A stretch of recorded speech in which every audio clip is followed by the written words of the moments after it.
Hi, this is Jeremy Gritton, Art Director and Story Lead for Ori and the Will of the Wisps, and you're listening to the Xbox Expansion Pass.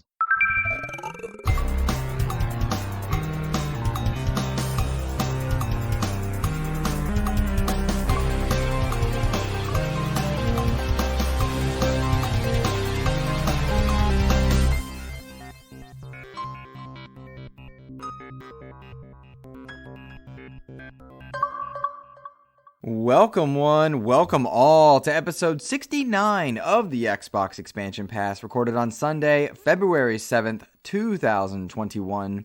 I am your host, Luke Lohr, the InsipidGhost. In this episode, we welcome G4's Senior Manager of Brand Marketing and the secret weapon of What's Good Games, Riana Manuel, is here to discuss her work on Ori, Tell Me Why, and as an industry advocate for marginalized voices. Beyond that, there's a mass effect that will be felt with the closing of Stadia Studios, and Embracer Group continues to do what it does best: embrace. Enjoy. Yet another week of gaming is upon us and behind us. Welcome to XEP, discussing all things in the gamerverse as they pertain to the Xbox ecosystem. And as I am wont to do each and every week, I want to offer words of kindness to those who have made my gaming week better. And this week, the words of kindness are directed to Emmett Watkins Jr., a constant source of humor over on my Twitter feed, and without fail, making me laugh every single time. I do not know if you listen to XEP, Emmett, but please know that you rock, and I appreciate you each and every time I scroll through my socials. A bit of housekeeping. Later on in this episode, we'll be speaking with Riana Manuel, and next week we have an interview with Yacht Club Games, Celia Schilling, to talk about Cyber Shadow, Shovel Knight, and all the publishing and work that they are doing over there. That's on next week's episode. And for this week's episode, plenty to talk about, so let's get to it. Plenty of stories charting in this past week, each with their own tangential relationship to the Xbox ecosystem. And we start first with the news that broke in the early part of the week that, in my estimation, amounts to the end of Google Stadia. Now, it might be exaggerant to think that a platform with the backing financially and technologically of Google would be dead, especially when that technology is as impressive as it is. However, let me know what you think on this one.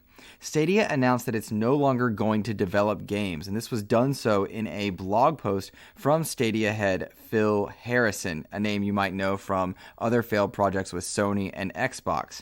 The executive at Google said that Stadia is going to be fleshing out its technology, but is now going to back away from developing games for it. I have a quote for you. Quote, "Given our focus on building proven technology of Stadia, as well as deepening our business partnerships, we've decided that we will not be investing any further in bringing exclusive content from our internal development teams, beyond any near-planned games. Over the coming months, more of the SG&E team will be moving on to new roles. We've committed to working with this talented team to find new roles and support them." End quote. Now, what Phil Harrison essentially is saying is that Google is shuttering, or rather Stadia is shuttering, all of its internal studios to develop specific content for Google Stadia, and will instead be relying on outside sources for games to come to the platform. In many respects, what is most notable about this is that roughly 150 developer jobs are going to be dissolved. Google has committed to trying to find each of these developers work and roles within Google. However, many are leaving the company, perhaps none more notable than Jade Raymond. You probably are familiar with that name, as she has had quite a bit of influence on the Assassin's Creed and Watch Dogs franchises while she was with Ubisoft. Plenty of eyebrows raised on this one because many people are wondering just where the talent of Jade Raymond and many of these Google developers will end up overall. And with Microsoft making plenty of acquisitions and us being an Xbox centered showcase, I think it's worthwhile wondering, will we see Jade Raymond over at Microsoft? For my money and my estimation, I would imagine Ms. Raymond's phone is ringing nonstop with offers and considerations, and just what kind of work she wants to do will likely determine where she wants to end up. I think given the amount of money that Xbox has been willing to spend, they will certainly roll out a garbage truck full of money to try and bring her over. However, you'd have to think that everybody's doing that right now. Even Amazon, who is working to still get into the video game space with Luna, and their new CEO, now that Jeff Bezos is gone, has doubled down in saying that they want to be involved in gaming as well. So it'll be very interesting to track just where the Stadia closings end up, or the people that were part of the Stadia closings, where they end up throughout the gaming industry. I know right now everybody wants to gobble up different types of developers to develop exclusive content for various subscription services, and Xbox included in that should be no exception. We certainly want to see them do that. In regards to Stadia itself and Google itself, what type of a place it was to work for those developers, Kotaku wrote up several stories, and one anonymous source said that Google was a terrible place to make games. Imagine Amazon, but under-resourced. Now, that is one quote from one statement from one person out of many. Certainly so, and you have to imagine that there are going to be several disgruntled people when Google does announce that it's closing and shutting down so many jobs. But it has very much felt like Stadia did not have the commitment to developing and working with games the way that Xbox, Sony, and Nintendo have.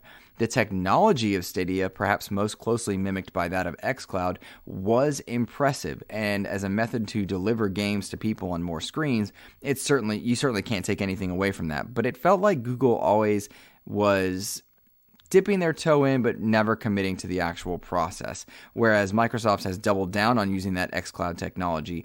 Stadia was just teasing it here and there, and it's a bit frustrating to see this happen on some levels. On the other, I'm glad that it happened. I'm glad that it's showcasing that you can't halfway commit to gaming and expect to get rich quick. That's not how the industry works.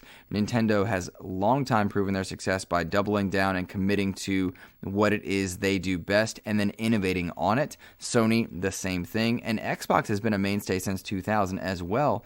And there were a couple points where we felt like Microsoft wasn't committed, and they tripled back and covered their tracks on that, course correcting. One thing that gamers don't do is reward half-assed approaches. They don't allow people to just partially try and then reward them with money and dollars. And so on many levels, I'm glad that this lesson was learned by Stadia, and I would imagine it motivates Amazon to make or break their decision early, as opposed to limping their way through the first few years the way Stadia did.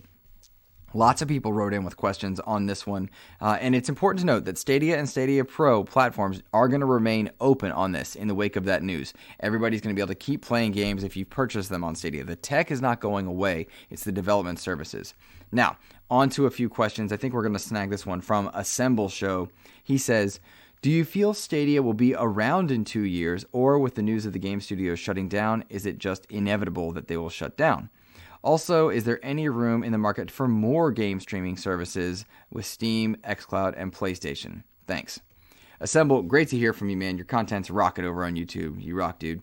As far as Stadia being around in 2 years, no, at least not in the format that it certainly is. If Stadia is smart, they'll shop their technology around, perhaps sell it off to one of the major third parties or even Sony itself. I think it's fair to say that PlayStation now is lackluster at best. And given all the incredible exclusive content PlayStation has, a method of delivery for that content by way of something like Stadia would be fantastic and an industry-shaking maneuver. Microsoft has this with xCloud. They just lack the catalog that seems to motivate more and more people into that space. I do not see much more room in the gaming space with what we currently have. We have Nintendo, Sony, and Microsoft in the console space. Then Luna and Steam are out there existing in the streaming space with Xbox alongside it. You'd have to imagine that Nintendo is going to investigate ways to bring more modernized approaches to delivering their games as well. And frankly, I don't see Stadia surviving in its current form, and I really do question what Luna is going to offer. That said, there are moves being made on a business level that show any number of investors that gaming can be an extremely lucrative and profitable investment. Tencent dabbling their toes in. We'll talk about Embracer Group later on. If anybody is able to occupy an exclusive catalog space, have exclusive games for themselves, and then find ways to stream that content out there, they're likely going to be successful if they do it and do it well.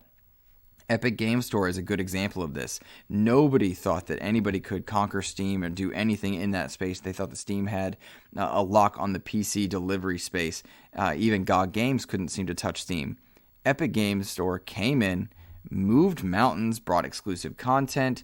As far as free games is concerned, I should rephrase that. They brought free games to people. They came in without a ton of things. Even the shopping cart debate was constantly a thing. But they made moves, they invested, and they rewarded people for using their service. Anybody can do that if they want to, if they're willing to spend the dollars early, and there's no reason to think that you can't have another major player in the space.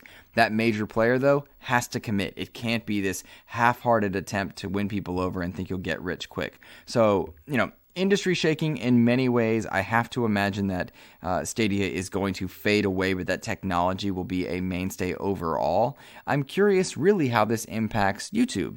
I'm curious how this impacts other integrated services that Stadia could have offered. PlayStation seems to be doing their own thing where you can jump out and see guides at various points. I'd have to imagine xCloud's going to do something akin to that down the line. This a matter of integrating gaming into other mediums was tried multiple times by multiple companies, including Xbox with their Snap 2 functions and the NFL things, and it's failed. And cheers to the idea that innovation reigns king, and we'll see more happen over the course of the next few years that paves the way for more delivery of games regardless of service.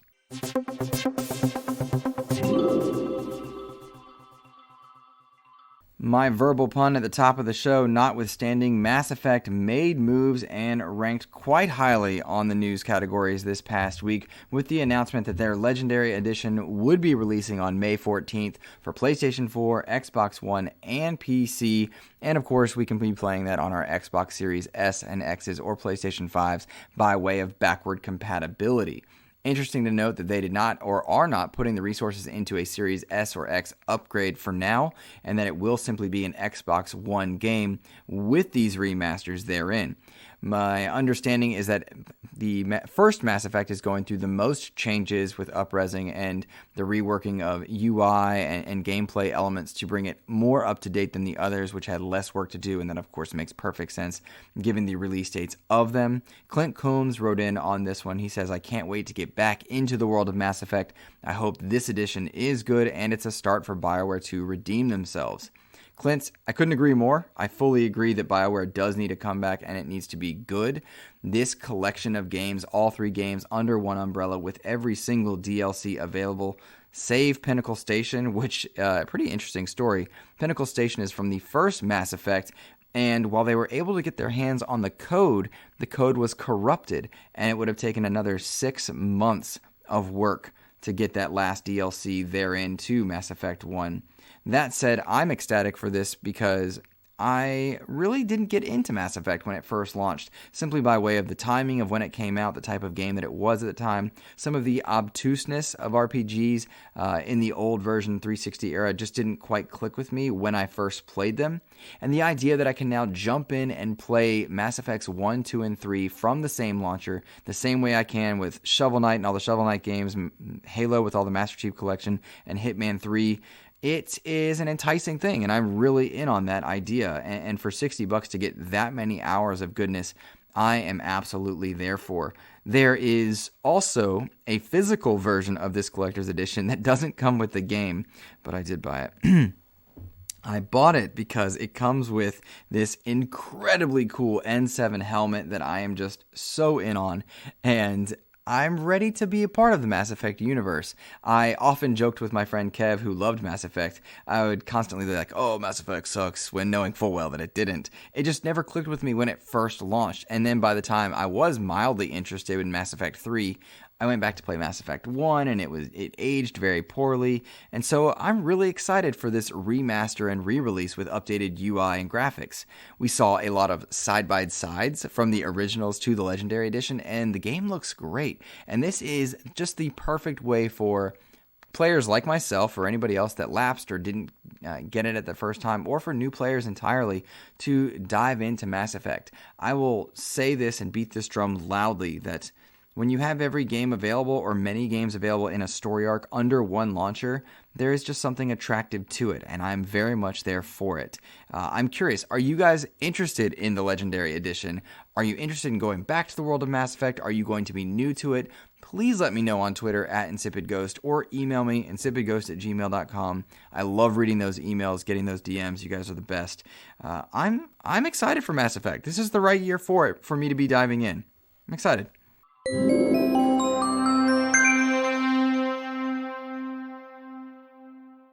Embracer Group, the investment firm out of Sweden, has acquired yet another gaming studio. For context, this is the same investment group that now owns THQ Nordic, Koch Media, Coffee Stain, Deep Silver, Amplifier Game Invest, Saber Interactive, Deca Games, and they have now added yet another studio to this list. Gearbox Software, the stewards of the Borderlands series, have been acquired by this Swedish investment group.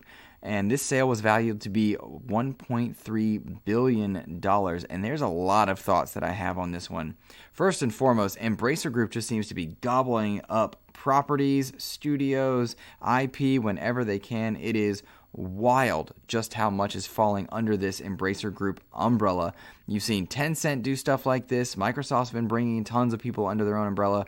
Right now, it is a race to gobble up different types of gaming properties to see their sale and their outfit for profit down the line. It is interesting to me all that much more because Embracer Group seems to be targeting the AA space. And in many ways, I think a few people might balk at the idea of Gearbox or Borderlands being AA, but I would say that Borderlands is the outlier in Gearbox's suite, and everything else that they've been working on is decidedly AA. And feel free to write in if you disagree with that one. I would stand pretty strong in my discussion of it. But let's get back to this particular buyout. Gearbox is, of course, getting plenty of money for this, absolutely, and the company has said that 2K Games will continue to publish the Borderlands series, and that this money is going to be used to develop more stuff within their own engines. I feel like there's a lot of ways to take this. I certainly feel like the writing is on the wall for Randy Pitchford, the head of Gearbox in many ways. Randy owns the company. Now that they've been purchased by Embracer, I'm curious to know what his role will be. I know that he's staying on with the company at this point, but it feels like over the years, as Pitchford's mouth has run a few times when it perhaps shouldn't have, that his visual role, the optic levels that he is given, seems to be diminished more and more over time, particularly with Borderlands 3. When the early announcement of Borderlands 3, Pitchford was all over it, and then it felt like PR was trying to angle us away from Pitchford and talk more to the studio execs and the people that are genuinely working on creative directions for the game. I have to think that Embracer Group doesn't want someone like Pitchford shooting his mouth off, attacking GameSpot, and going after them in any way, shape, or form. And I'm just curious to see how that changes overall. The other part of this that feels a bit odd is that Embracer Group is just powerful now in the gaming industry with so many studios under their umbrella. And I just wonder what that means going forward. Does Embracer Group, pilot a streaming service of its own? Do they shop their stuff out to be hitting PlayStation Now, Game Pass, xCloud services, or anything else? What's going to happen there? And all these unique relationships within each of these companies and people having minority stakes here and there is really just setting us up for a future that looks, I think, very bright for the player, but very murky as to what you'll be playing where and at what time. For my money, though, cool. I love that the people that enjoy Borderlands are going to get to see it continue to be published under 2K, perhaps without interruption. I like that Gearbox, with its talented developers, are going to have more money to do creative and different things. It's just a matter of, all right, where is this going to go here? I'm just curious about it. Like what's going to happen? I mean, Embracer Group has even some of my favorite studios and franchises like Darksiders under its umbrella. I loved Darksiders Genesis. I really enjoyed Darksiders 1 and 3 a lot. Darksiders 2 didn't quite click with me. They're now under that umbrella. Will technology be shared with these companies? Will we see different versions of these games, different imaginings of these franchises with different studios? There's so many questions, and yet I don't have any answers or even ideas for them. Edward Varnell wrote in with a question for me that I'm not even sure I know how to answer. He says, do you feel that the Gearbox acquisition announcement fell flat? It seemed like nobody cared, and although it's good for Gearbox, gamers still feel upset that a particular CEO is there. And he's, of course, talking about Randy Pitchford. His question, beyond the fall flat aspect, is, would a Smash announcement have destroyed this story? I'm not quite. Do you mean Smash Brothers, Edward? I mean, Smash Brothers certainly seems to be, that'll dominate any news cycle whenever you launch anything there. But the bigger question here of whether or not the announcement fell flat, yeah, kind of. I guess so. I don't think people really care about Gearbox much the way that perhaps Gearbox would think that we do. I also don't think it's surprising to see Embracer Group gobbling up another studio. Even one as highly valued as Gearbox.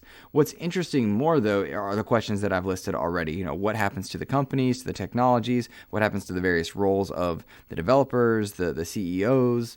The optics of Embracer Group seem very odd because we've not seen tons of releases under their umbrella, just acquisitions. So I'm very curious what happens in the future, but it is a little odd that something as powerful as Gearbox and a news story like this did kind of fall under the radar in the wake of the Stadia closing, some of the real-world news that was taking place, and it felt like more people cared about the Mass Effect news therein. Good point, Edward. Good point. What's going on, everybody? This is Malik Prince from Team Xbox, and you're listening to the Xbox Expansion Pass. Before we get to the last of the listener questions for this week, a bit of housekeeping. A reminder that the Riana Manuel interview is this episode, and next week's episode will feature Yacht Club Games' Celia Schilling to talk about Cyber Shadow and Shovel Knight. In that vein, I actually started playing Shovel Knight. There was a campaign I'd not gotten to. It was one that released late in 2019, I believe, with the King of Cards campaign, and I am a huge Shovel Knight fan. I absolutely adore that game. Shovel of Hope and Spectre Knight's campaigns are among my favorites. I'd not played the King of Cards one, and Celia encouraged me to do that. So I have just started playing that after finishing up my time with Cyber Shadow. Cyber Shadow is the one published by Yacht Club, and I talked about it on previous episodes, and I hit a difficulty ceiling with that game. I'd put about 8 hours in, just got into the double jump, which I'm told is about halfway through, and better players are beating this game in 3 and 4 hours. Not me. I've put in 8 plus at this point. I really love Cyber Shadow, but the game just gets too difficult to the point where I wanted something that was still retro-inspired, but a bit easier on my soul, and that's what, part of what brought me back to Shovel Knight King of Cards. Playing that right now, as well as a recently released game called Werewolf Apocalypse Earthblood. It's a part of the World of Darkness series, which has a huge and massive amount of lore that I had never heard of and don't really have any intention of checking out. There's been a lot of feedback on Werewolf that is telling you that the game is straight out of the mid-2000s. It's a third-person brawler and that there's really nothing special. And I would agree with all of that. However, I'm having a blast with it, and I seem to be among the minorities there that are liking this game. I'm liking a low-stakes game that I just go through and mash buttons and have a good old time in. It certainly doesn't have the AAA depth that you would expect from a third-person action game in 2021, but I'm enjoying it for its just casual arcadiness, for lack of a better term. There are lots of issues there, but as I often say, I enjoy swimming in sevens, and this feels like a low 7, and I'm still having fun with it. I did get a code from the developer, though, and that might play a bit in. This is certainly a wait-for-sale game for anybody else. I would argue that this is a wait-for-sale game unless you just want to mash buttons and have some pretty cool transitions between being a human and a werewolf, and then your super evolved version of that werewolf. It looks really dope, but it's a budget game, to say the least. I do want to play more of it before I give you guys a full review, but it's fun. I'm enjoying its casual nature. Just don't get your hopes up on a AAA experience. It's the perfect type of game to be meshed into my January, February, March, next to Hitman, next to Shovel Knight, next to Cyber Shadow. It's fitting in well with my tastes, but I certainly wouldn't say that this is a top-of-the-line game. More on it next week. Let's get to some listener mail. This first question comes from Stuart, and he says, what surprises do you think Microsoft have up their sleeve this year? They've definitely said they have unannounced stuff in the works for this year.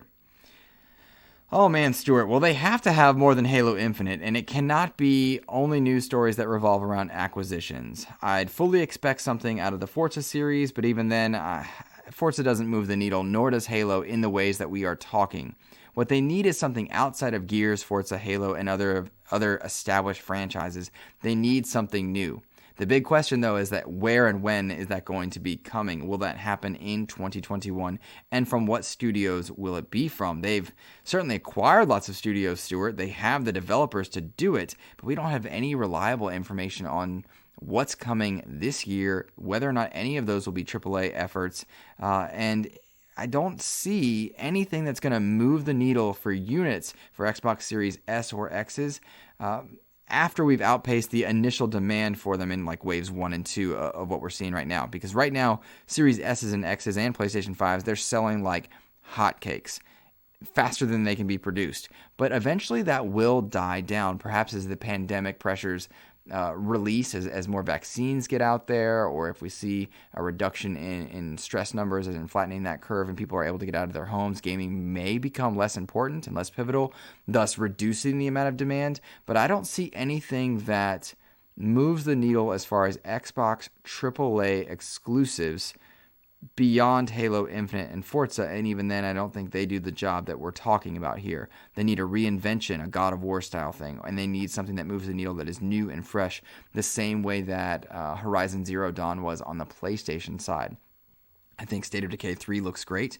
I think Hellblade 2 looks great. I think a lot of what we've seen is really promising, but nothing that is that S-tier rank move the needle in 2021. Of course, they have unannounced projects. I don't know if those are going to be A tier, B tier, C tier, or what are we looking at in that particular prospect? They've certainly not given us any indication that there's something major happening, but who knows, right? Like there's just so many unknowns, and if I were them, I'd be very hesitant to announce something that they can't deliver on in this year because they're working on rewriting the Xbox narrative going forward. They've got the services, they've got the studios, they've got the hardware, at least in its design. They can't get it out to people. Now they need the software, top tier stuff happening.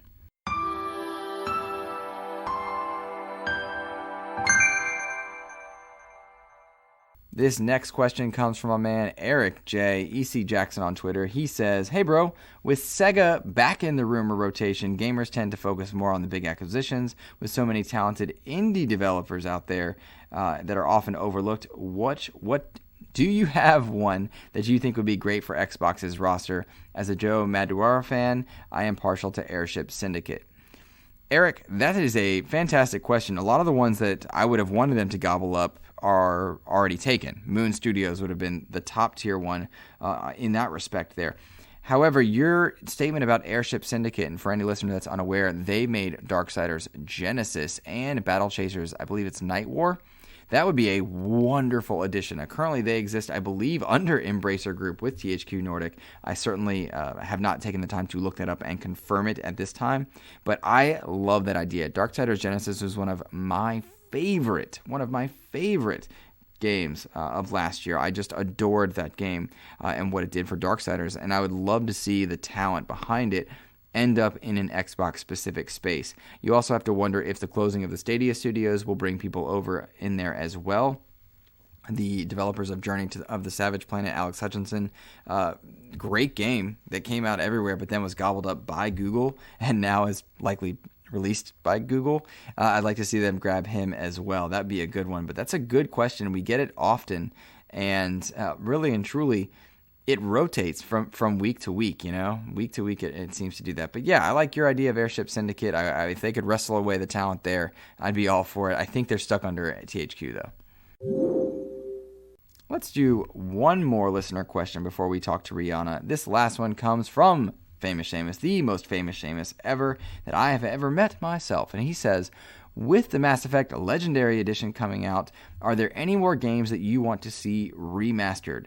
Or do you want to see developers focus on new experiences? That is a great question, Famous Seamus. There are certainly games that I want remastered. Many of them are stuck under the licensed game categories of old. I think one thing I really enjoy about the Xbox 360 generation and the generations prior is they were just massive gobs gobs of licensed games, Star Wars titles, Spider-Man titles, several superhero genre type things, and like I'm thinking about like Wolverine Origins. That movie may have been bad, but man, oh man, that game was dope. I would love to see some of those older licensed games be rescued and brought back to the forefront. One of the things that we are in danger of doing is remastering games that need another remaster now. And when we call them remastered, when we should perhaps be dating them. Think about Resident Evil 1. Resident Evil 1's been remastered. It's already happened. And yet that remaster, as it were, feels dated now. So there needs to be some way to adjust our wording on that so we don't get confused, maybe throw some dates on there. Really and truly, though, to the latter portion of your question, do you want to see developers remaster or focus on new experiences? New experiences are always what I want to see developers do. However, there are specialist studios that work on remasters. Bluepoint comes to mind, of course. I really like that idea, that there are studios that focus solely on remastering what already exists, and we don't do that at the expense of creating new titles. At least that's something that I would like to keep in mind. But that is a great question, Seamus, and I hope that you and anybody else are willing to write into the show and let me know what games you want to see brought back. For sure, some of my obscure ones. I want Star Trek Legacy to come back. I really like that game. It's always obscure stuff because we got a lot of the games that are mainstay. They're available via back compat and the various upscales and the free masters that Xbox tends to do. So, good question. Alrighty, guys, that's going to do it for my portion of this episode. I'm going to kick you over now to one of my most favorite interviews to date, if not my most favorite interview to date. I sat down with Riana Manuel, a long time coming. We've been talking for a while about just working together, getting her on the show, and it really hit home. She counseled me a lot on air and off about how we respect marginalized voices in the gaming industry, how that has evolved. She talked a lot about her work on one of my favorite games, Ori and the Berline Forest, and Ori and the Will of the Wisps. She talked about her time in Tell Me Why. I learned a lot about the research that Xbox put into their various games to allow for better representation, the better highlighting of relevant voices and not just doing the same thing over and over again. It was such a joy to talk to Riana, and my heart just felt full afterwards. And it's great. It's great when gaming can go beyond just gaming and really reach you on a friendship level, on a personal level. And that's what this interview did quite seriously. And it was a joy to have Riana on. Of course, I would encourage you always to go follow her at Riana Tweets Now on Twitter. She's doing incredible work over with G4 that she can't talk but too much about. But she's also doing other things that are just consistently spotlighting the best the gaming industry has to offer and putting light in places where shadows dominated too much for too long. So enjoy this interview. Allow it to educate you. There's so much to take away from it. I hope you love it. I hope you enjoy it. Of course, you can find this show on any and all podcast services, including YouTube now. I kind of have just the audio files sitting over there. You can follow that over at the Xbox Expansion Pass on YouTube. That's it for me, everyone. Have a wonderful week. Take care. Stay safe. Enjoy.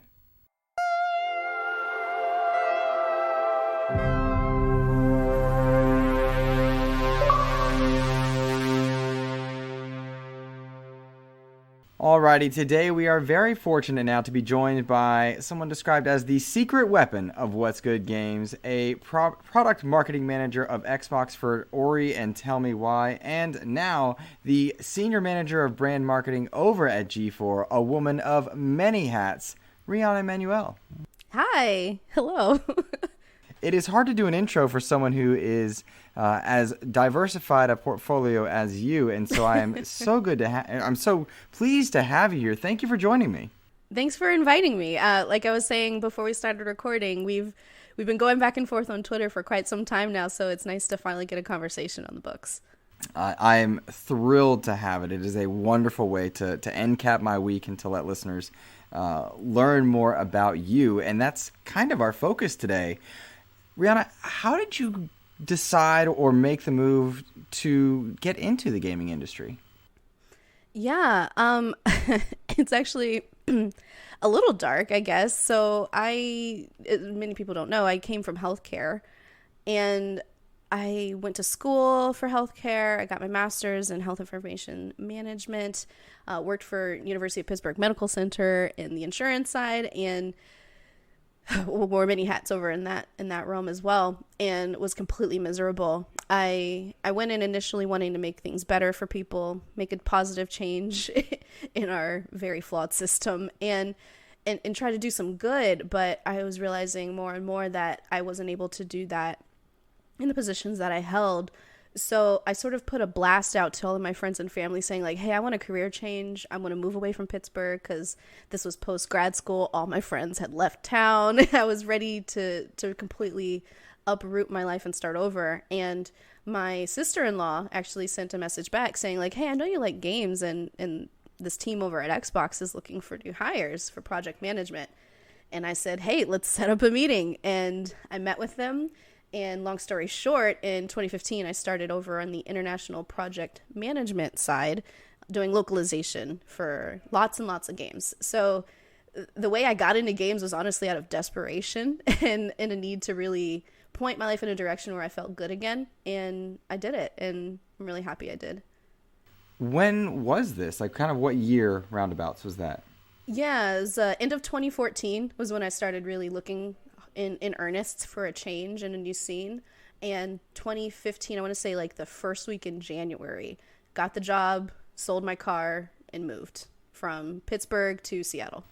That's the big risk that you hear about so often from some of these success stories. But to arrange an interview and a meeting after being in healthcare, that has to be such a different change. How do you market yourself at the time, I suppose? How did you market yourself? I have these skills from healthcare to product manager for games. Yeah, it's honestly, I guess it's in hindsight, not a surprise I landed in marketing, because that's exactly what I had to do.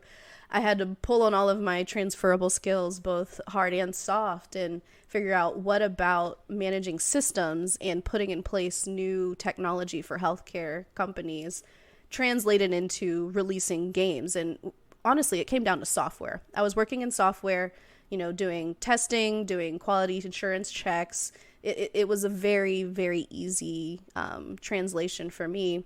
And because I had that background and that history of being a gamer, my first system I got when I was 3 years old, I had the background knowledge needed to sort of fill in any gaps that I would have had if I had been, into any other hobbies instead. So it was pretty simple for me to say, I know how to manage projects and I know gaming, therefore gaming project manager makes sense for me, regardless of the fact that my work history was all centered in a completely different industry. That's brilliant. That's brilliant. And your sister-in-law messages you to say, hey, you like games. My understanding is you were a member of the community, Kind of Funny community, the What's Good Games communities prior to this move. I suppose What's Good wasn't around just yet. But Not yet. Did that help inform your decision as well? Yeah, and I had been lurking in the Kind of Funny community. Became a mod after the move out to Seattle, but I had always been very vocal about loving video games. I like to say there's two loves in my life. There's dance and there's games. And sometimes they end up being the same thing when there's the magic of Connect involved. And everybody knew that about me. So I had been sort of doing some self-brand marketing, you could say, my entire life by just saying, hey, I'm a goofy little black girl. I like to dance and I like to play video games. And my sister-in-law, I hadn't known her very long, but she already knew that is what I really, really loved to do. So I would say if I were to pass on any lesson to anybody that I've learned over time, it's just like, be loud about the things that you love because people will notice. And if there are opportunities for you to do more of that, they're going to try to put them in your path. And I have a sign that I usually have up in my office. I'm still getting set up over here in LA. But it says, do more of the things that you love. And 100% that has made an incredible difference in my life. And this is just one example. It's funny. You say be loud about the things you love. I distinctly remember, Riana, a tweet you made somewhere in 2020 where you were speaking to your love of dance and apologizing for neglecting it at one point. Quite seriously, to this day, I think about that from time to time when I get back into martial arts or do something that I haven't done in a long time. And it's just a kind of a neat thing to hear you say, be loud about the things you love, because I think of that tweet that you made quite often. Yeah. That's cool. Oh, that's sweet. I'm glad it resonated. It did, and I'm sure it did for many people.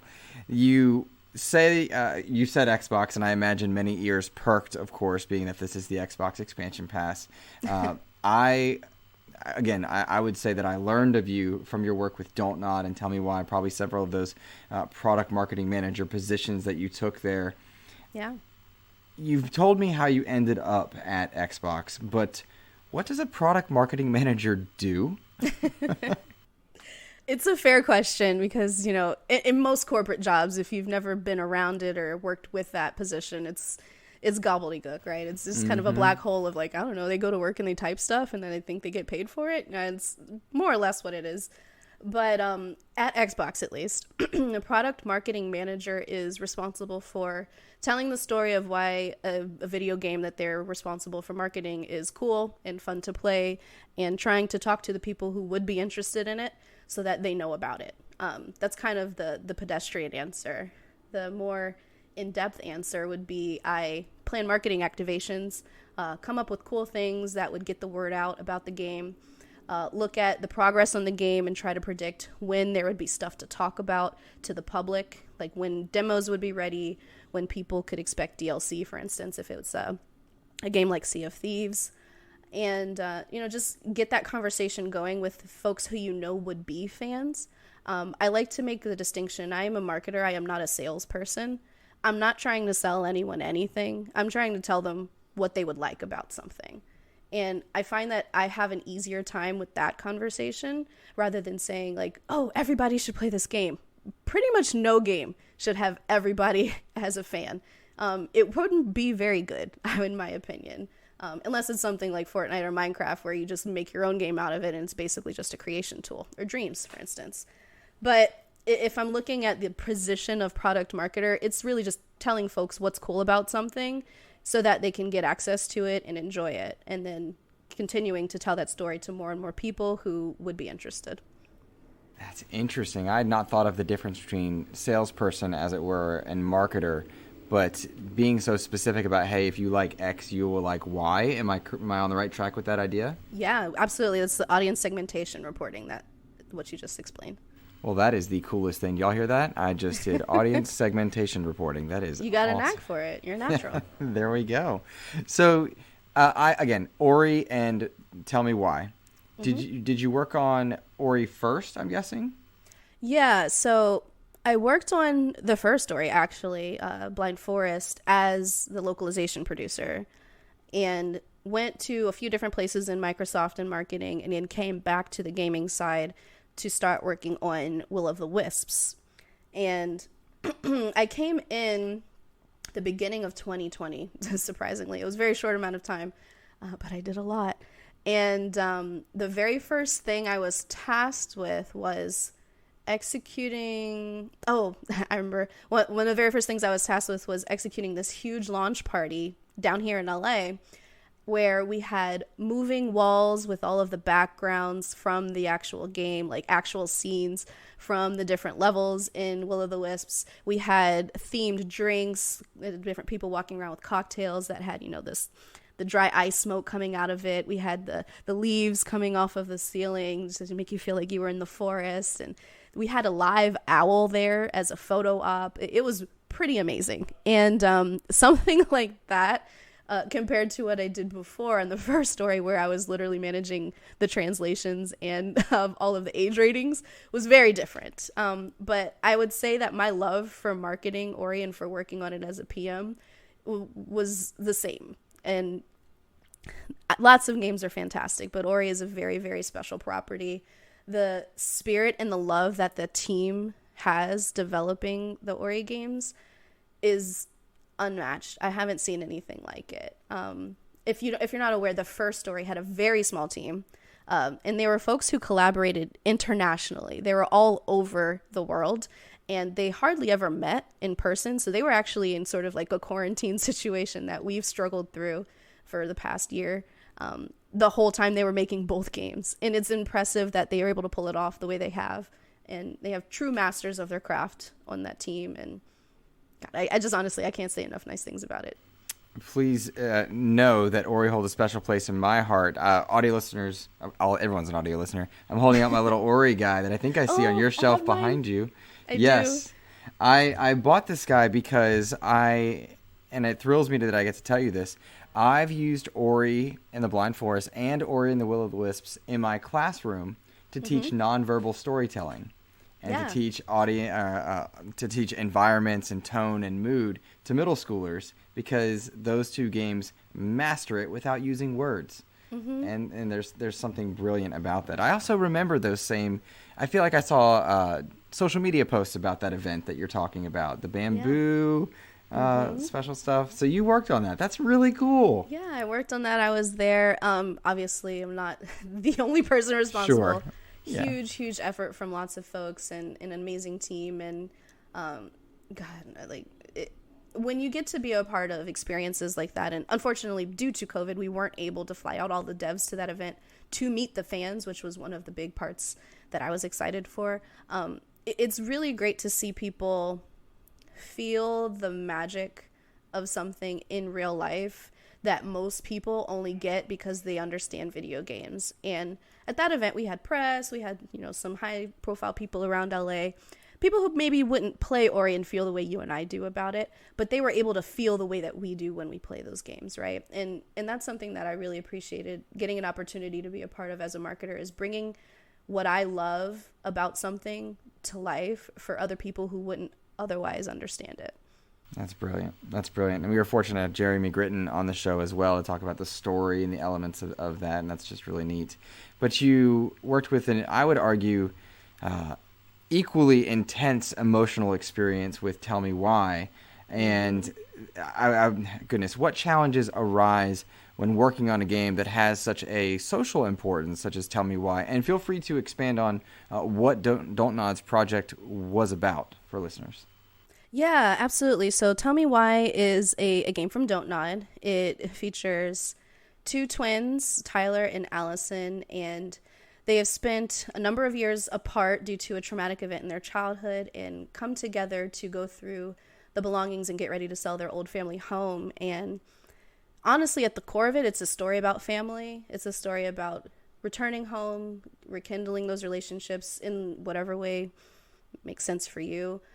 There are different decision paths you can take and Tell Me Why. There's a bit of a mystery to solve as well. And for people who like puzzles, those are there too. And for people who like really amazing acting and beautiful scenery, that's here as well. I think there's a little something for everybody in Tell Me Why. And it's definitely not a game everyone should play, but I would say anybody who plays it will find something to love. And when you talk about the different social importance of Tell Me Why, Tyler, one of the twins, is a transgender man. And something else that is a little less well known about Tell Me Why is that it takes place in a place where there are lots of indigenous culture influences.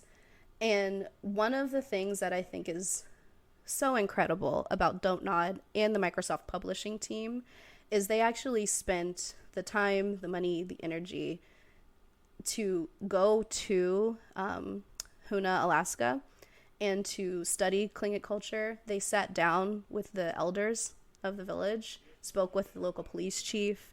They actually pulled from the stories of real people to inform the game, rather than going based on what they thought they knew about those people in that place. Something else that was amazing, and I touched on this in one of the vid docs that I created with the production team, is they actually did as much inclusive casting as possible. And inclusive casting is sort of difficult to do on smaller projects, but still even hard to do on large ones, where if you have Tyler, who's a transgender man, it's really hard to cast him in English and in Portuguese and in Japanese and in every single iteration of the game's translation. So I pulled on some of my experience prior as localization manager, but the team that did the audio direction, I don't know how they pulled it off, but they found a transgender man to play Tyler, and it was really, really effective. And they stayed true to the roots of other characters who are also queer, also indigenous, and to let people tell their own stories, or to do as much of it as you can, and to make sure that the lived experiences of the folks who are creating something translate into the final product. It's really hard. And they didn't have to do it that way. it would have been a lot cheaper, faster, easier to just cast whoever they thought sounded best. But like I said, Microsoft, specifically Xbox, and Don't Nod knew how important it was to be truthful to the product and authentic.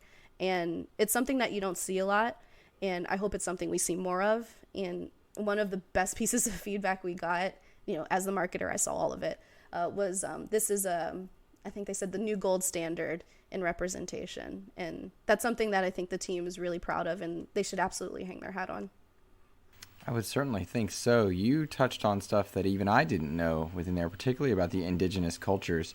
And as stressful and tense and what felt like a pressure cooker of a year in 2020, that probably was all that much more important for so many of the people that got to see themselves in a game like Tell Me Why. And I think not because this is the Xbox expansion pass, but because I see so many different people in the world of games. I see Xbox and Microsoft work very hard to continue expanding their horizons and amplifying marginalized voices. It started, at least to my very amateur understanding, when I would see women in gaming trending or blacks in gaming trending, and even I wasn't sure about the wording of that. That kind of threw me for a loop the first time. But to see it then extend and continue as they tried to bring in Latinx communities, and to know now that it wasn't just research from a computer screen, but going and visiting people, going and having the discussions and hearing the voices, as it were, discuss their experiences about a game that does so many different things. Were there was there anything that you learned that took you by surprise in any of this? Yeah, without getting super, super nerdy about voice casting, I'll quickly touch on one thing in that realm. I learned from the incredible team that did all of the audio direction that doing inclusive casting is really, really hard for good reasons. A lot of protections are put in place in identifying voice actors so that they aren't discriminated against. And those very same protections make it difficult to find people with a certain lived experience. So if you're looking for instance, a queer, indigenous young man to play a role in an upcoming title, it's hard to find that because the fact that he's queer may not be known. The fact that he's indigenous may be suppressed. So I think the industry in general, and many industries, if we're being honest, have a long way to go in striking that balance between protection and representation, because without knowing who someone is, it's hard to make sure that they get heard and that their unique perspective is seen. But at the same time, you don't want people to be discounted or even unconsciously biased against for that very same identity. So that was a really interesting learning that we had to deal with and work around as a team and figure out a way to tell that story. So once again, people can learn from what we found out. Something else that was really, really interesting to me was that there aren't many indigenous characters in games. And as a Black woman, I am constantly aware of Black representation in games, but indigenous folks have a lot further to go as well. And it's something that wasn't on my radar before. It's a gap in my knowledge, and I like to try to do everything that I can to fill those gaps when I recognize them. As I like to say, once I know better, I try to do better. But I didn't realize how bad it was. So those are two things that were really illuminating for me that I learned working on that project. I love that phrase, because that is a phrase that I think I and many others probably worked to do in a year where we had to do a lot of reflecting and learning in positions of privilege and otherwise. And a sentiment I want to get back to is, you said you want to and you need to see more of this in the world of gaming. I've seen Xbox make those efforts in terms of accessibility by way of adaptive controllers and interfaces, and also by going out and doing this research for different types of voices in gaming. Do you think there's a hesitance to do this? I mean, when you think of big corporations, you don't necessarily think about the people involved. Do you think there's a hesitation or a worry or a financial stopgap to send teams out to go do things? Why does this happen, do you think, that we have suppressed voices in the world of gaming specifically? Yeah, I would say Honestly, I think most of it comes down to risk aversion. I think games are an incredibly risky business, specifically making games. And they cost a lot. They take a lot of time. There's a lot of ways that you could lose as a game creator. And anything that makes it more difficult is going to be a little less appealing, right? You don't want to add to your casting process. You don't want to add to your dev costs. You don't want to add to all of the potential criticisms you could open yourself up to. So telling a story that a team is not familiar with living is risky. But despite the fact that none of the people at Dontnod are Indigenous Americans, they wanted to tell that part of the story. And so they went out to those people and they talked with them. They learned from them, and they pulled directly from their lives in order to highlight their experience without trying to say it for them. They brought them commerce. They brought them exposure. And I think everyone's heart is usually in the right place. I don't want to say game devs are scared, but I think it's, again, risky to do things like that because there's so many ways that it could not work out in your favor. And you always want to stay in the game to make another game, right? Like, not many devs are in it to say, hey, this is the one game I ever want to make. Peace out. I mean, that's great if that's the way that they're seeing it, but longevity is difficult to achieve, and anything that challenges that is going to be a hard pill to swallow for most teams. So I think that's probably the why. I don't think it's a good enough why to not do it, which is why projects like Tell Me Why are so important to me. But I think what it will take to see more progress in that space is for the audience to have an appetite for it. With COVID, I would imagine that a lot of the industry panels and discussion times and times where people get together to perhaps have those conversations, they may not have happened when they needed to, or perhaps with the ease of a Zoom call, they were able to happen more often. Are you seeing more companies, if you're able to answer, are you seeing more companies outside of Xbox work to try to be more inclusive? I haven't had a good beat on what other companies are doing in that space. I would like to say yes. I would like to say it would be more if the dev team at Tell Me Why and the publishing team from Tell Me Why were at DICE talking about the project with other developers and publishers. But I think those conversations will continue to happen. Tell Me Why was incredibly successful. It was critically acclaimed, still winning awards now. It shows that it can be done, and it can be done in a way that it still delivers a good product. Nothing suffered in the product for all of that work. So I think it's still a conversation that will continue to happen, but COVID and quarantine has definitely slowed it down. And of course, this is only one example. The indie creation space has been doing this for years. Like, we're behind, honestly, in the AAA space, and I think there's still a lot of learnings that we can take from an indie space and from indie creators. And it'll happen over time as people gain more notoriety, make more games, get a little bit more well-known.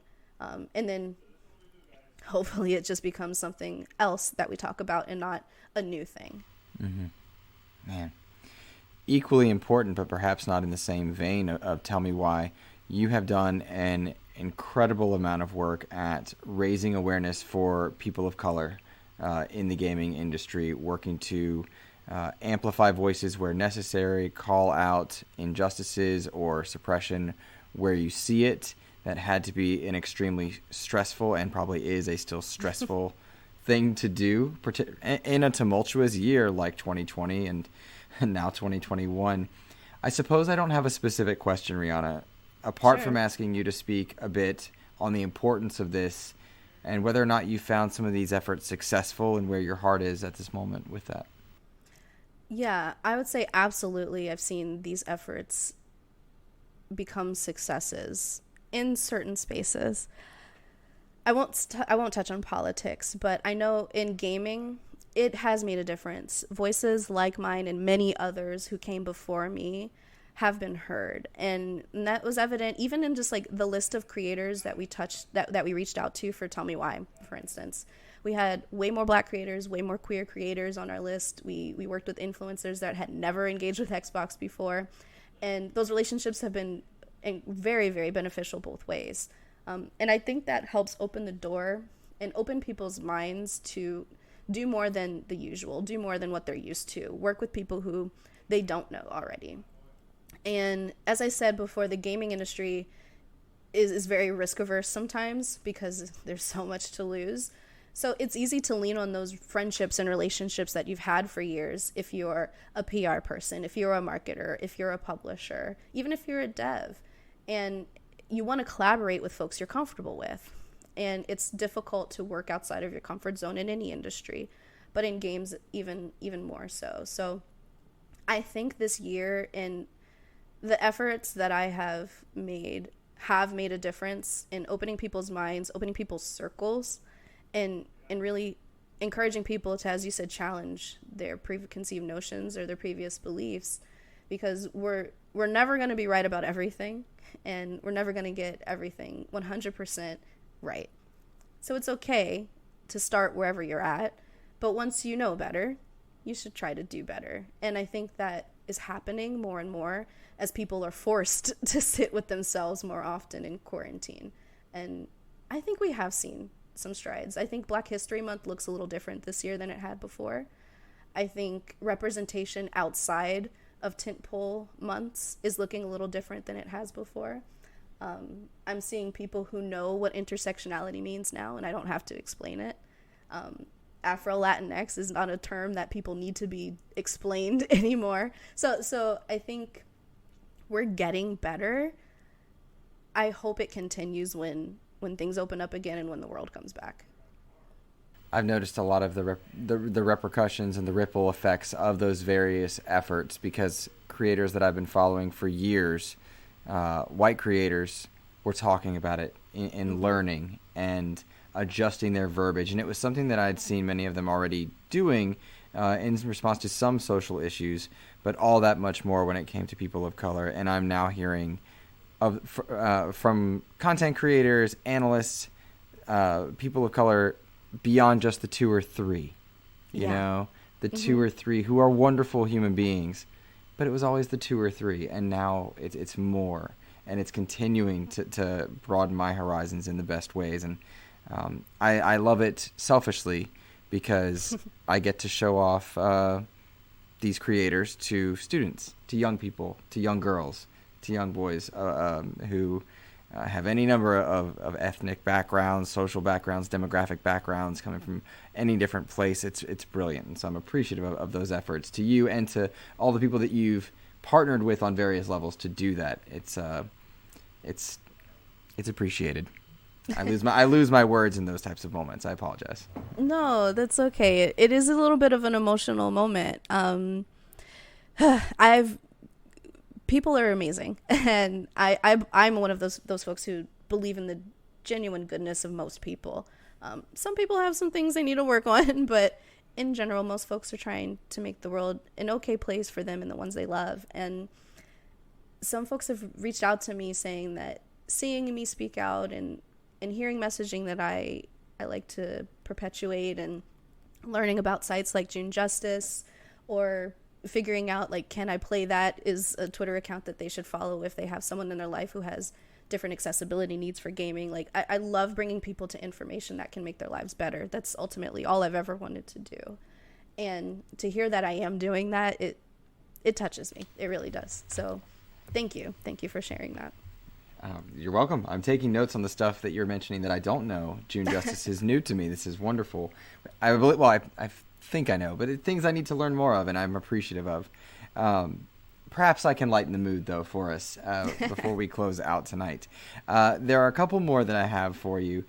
This is a question I once asked Andrea Renee on this show, and of course you work with her at What's Good Games. Mm-hmm. And the question I now extend to you is, how does Riana Manuel separate herself from What's Good Games, from Xbox, from G4, and still be Rihanna? Are you Rihanna and you happen to work for those places? Mm-hmm. Tell me a bit about that. How do you separate yourself from being known in one particular mold to another? Yeah. I mean, that's very simple for me. It's like I am a lot of things.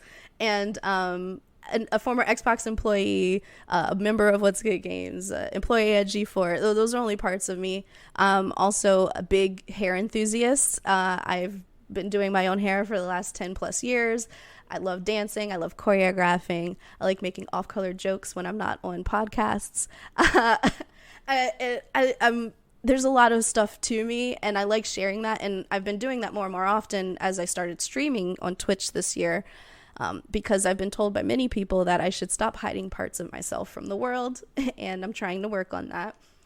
But more than anything, what differentiates me from all of the positions I've had is like, I am gonna tell you something that I believe, but I'm also gonna try to listen to you and understand where you're coming from so that we can find a common ground. That's probably my biggest brand note as Riana Manuel, is like, I want to know about you and what makes us similar. I want to know where we connect. I want to know how we can make each other's lives better. I want to know what opportunities I can bring to you. I want to know what interesting things you can teach me about. I love connecting with humans, and I love seeing them thrive. So that's how I would say I'm separate as an individual. That's brilliant. Does that extend into the relationships you build with other content creators? Of course, you've got the big sites, Kinda Funny, What's Good Games. People have found you on social media through different advocacy approaches. Of course, now you're doing all types of adorbs stuff. Danny Pena and Gamertag Radio are all over the social medias. Working with other content creators, does that continue to mold and change who you are, extend your knowledge of the industry, as it were? Absolutely. I mean, I think every conversation is a learning opportunity, and it doesn't have to be. It could be, we're making poop jokes today, but I mean, even then I could learn something from some poop jokes. But I think there's always an opportunity to add to what colors you as a human, like what perspective you're allowed to open up your mind to see. I think being with Danny has opened up to my mind to a lot more Latino history, especially in America, and there's a lot there to unpack.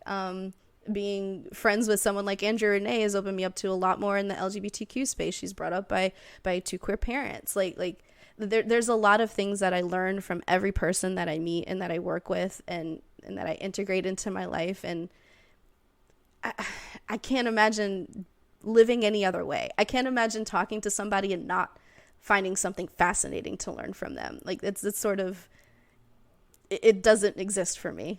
Any person I speak with, I'm inspired by, I'm motivated by, and I want to continue a relationship with. It makes it really difficult because I have a million friends, but I like to think that I take a little piece of every one of them with me.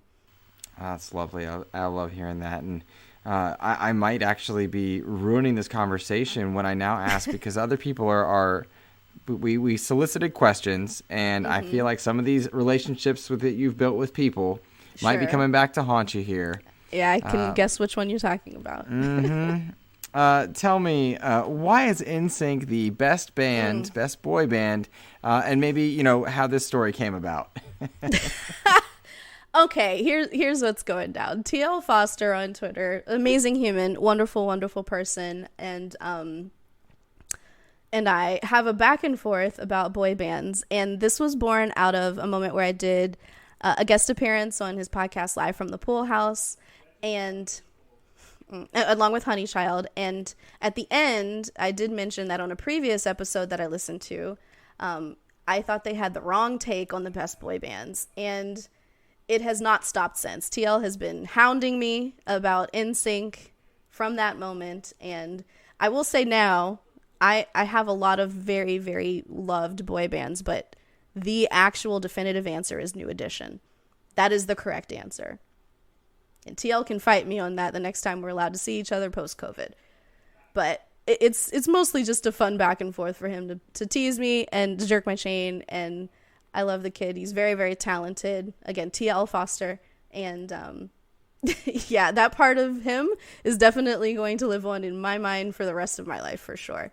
He's not going to let it go. Oh, man. Okay, so you said that, and the way you described it was just so much how I feel about this next person's question. Mr. Joseph Moran, he hosts a podcast called The Trophy Room. He's one of my closest friends, but he's awful, Rihanna. Mr. Badbit, no. Oh, gosh, do you know this kid? It's just, oh, man. He says, "Greetings, Rihanna. It's awesome to meet you at WGG's PAX panel." Whatever, Joe, we get it. You met Rihanna and I didn't get to. Whatever, it's fine. He says, "I have a friend, for anonymity's sake, we'll call him Duke. Duke never wants to play Apex with us. My question is, why is Luke, or Duke, the worst, and how do we get him back into Apex?" He's calling me out, Ree. I hear the call out, and I feel it on a spiritual level, because why aren't you playing Apex? Because it's one of the best games ever made. Here's the thing, Ree, I'll take this to my grave. Apex is fantastic. It's fantastic. I love it. When that game launched, it did something for me. As a longtime Titanfall fan, I love it. But I got every achievement. I 1K'd it. And I've moved on. I've evolved, Ree. Oh my God. And but it is not for the achievements, Luke. That's not why you play Apex. You play Apex for the moments of greatness. We've had many moments of greatness, and now, and this is the funniest part. We've played plenty of Apex, lots of Warzone, and we're currently in Fortnite together as a group because our team is now 4. We are 4 strong. Can't do quads in Apex at the moment. Sure. But I have a lot of love for Apex. I'm loving Fortnite now because it's an action figure simulator. I discovered Fortnite in December 2020. So, like, a little slack. To me, it's the new greatness, right? Okay. Shiny new object. I get it. Yep. But Apex just launched its new season. You're a diehard fan. I'm sure you're playing other games as well. But should I be going back to Apex? Real talk? Absolutely real talk, you should. And here's why. Despite the fact that they got rid of the double tap on the EVA 8 shotgun, which is one of my favorite pieces of loadout in any game, because it just feels really good to double tap a shotgun. It has Fuse, which is an incredible new character, very OP. They're definitely going to buff him soon, so now's the time to get in there and really have your favorite explosion fantasies. They've changed the map completely, so everybody's sort of reset on where the hot drops are. There's a new meta with a new gun, a 30-30 repeater, so people don't really know how to play distance game anymore, so you can take advantage of that. Like, basically, it's just owning noobs. Like, now is the time to jump in again because you can own noobs with your prior experience. So, I do like owning noobs. I do like owning noobs. I was a big fan of the longbow for a long time. I was something special with that one. You're gonna like the 30-30 if you like the longbow. This is what the longbow used to be. All right, here's the deal. I can get back into Apex, but we cannot tell Joe it's because of him. That is the rule. Tell him it was my fault. I can do that. I will blame you in the best ways. Ree, before we close out, what else are you playing? Where would you point people to game-wise before you talk about your socials? Yeah, still trying to finish this freaking level 5 raid boss in Tetris Effect Connected. Yes, Tetris has raids, and they're incredibly difficult once you get to level 5. Also playing some Sea of Thieves. Yes! Which has been hilarious and awful in all the best ways, because I have no idea what I'm doing. And I didn't even know you could get killed on the respawn island, but apparently you can, and I did. So I've been playing that. Recently got into some Call of Duty Zombies. They just recently released the Firebase Z, the new map. I think I saw World's First earlier today actually complete the storyline of the Zombies campaign, which a lot of people don't ever get to see, so that was cool. But I'll probably get back in there and try to recreate some of that magic. And what else? Tetris, Apex, Sea of Thieves, Zombies. I might get back into Warzone. Ooh, you're the types to do multiple battle royales at the same time. Yeah, I like switching games. I switch consoles and games all the time. I forgot. I'm playing Immortals: Phoenix Rising on my Switch Lite, and I'm probably gonna migrate my save over to my Xbox so I can play on the big screen for a little while.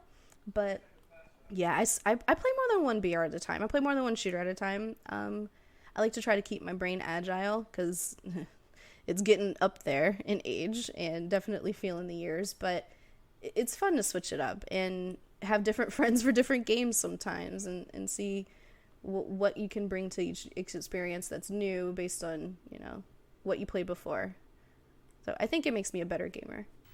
I would hope so. And I like that you're playing games that, to my mind, are lighthearted. Tetris can be intense, but there's a lighthearted calmness, particularly with Effect. And then Sea of Thieves and Immortals: Phoenix Rising, both there's a lightness to it that you don't get because of the fantastical elements, and they both brought me a bit of respite over a rough year, particularly the ending of last year. So I'm glad you're enjoying that. That's awesome. That's cool. Yeah, absolutely. I 100% agree, and especially Tetris Effect Connected and single player, as you're mentioning, it's delightful. Like, it just feels good, and I actually got my mom hooked on it, and she's been playing it on her PC on Xbox Game Pass Ultimate, and she can't put it down. She's like, I just get lost, and it's just so beautiful. And I'm like, that's so great, Mom. I love that you're gaming on a PC. This makes me really proud daughter.